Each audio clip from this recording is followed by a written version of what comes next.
Alright, imagine this. You wake up, you're dead.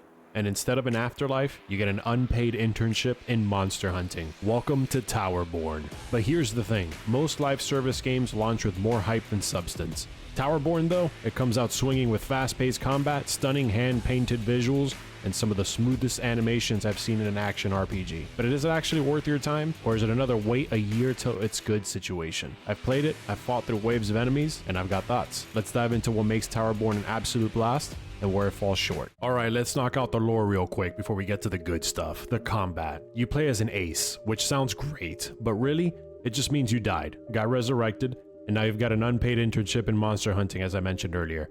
The world is on the brink of collapse, civilization has crumbled, and the last survivors are holed up in Belfry, a massive tower serving as humanity's final stronghold.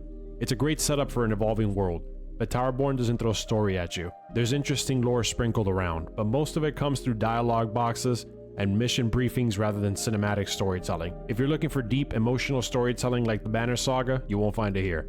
But if you're in it for the gameplay, this is where Towerborne really stands out. Let's talk combat, because this is why you're here and why you're playing Towerborne. And if you've played Castle Crashers, Hollow Knight, or Dragon's Crown, you'll feel right at home. It's a tight, combo-heavy, beat-em-up RPG progression.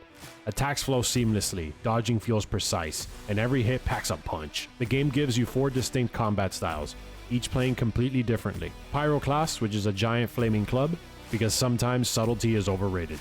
Sentinel, a balanced sword and shield class with solid defense and counters. Rockbreaker, big fist, bigger damage, pure brawler energy.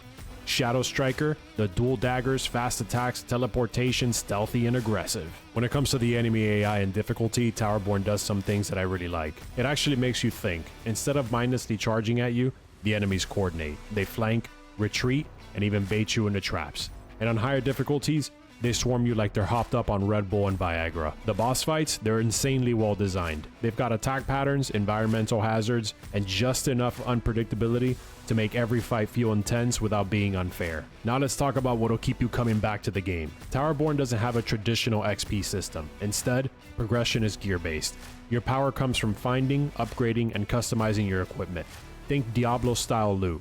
The better your gear, the stronger your build. Now here's the catch. Towerborne is a live service game. That means seasonal updates, rotating content, and an evolving world. That can go one of 2 ways. 1.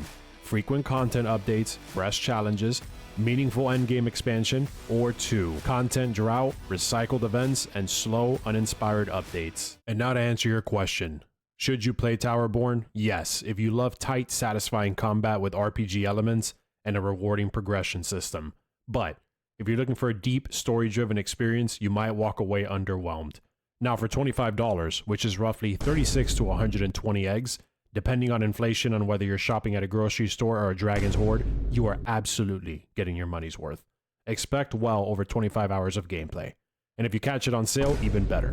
One thing to keep in mind though, there is no offline mode, meaning if you're someone who prefers to play without an internet connection, this might be a deal breaker for you. Alright guys, that wraps it up for me. Do you plan on playing the game? Do you have the game? Drop it in the comments below, I'd love to hear from you. If you did like the video, make sure to hit like and subscribe for future content, and as always, I hope you have a phenomenal day.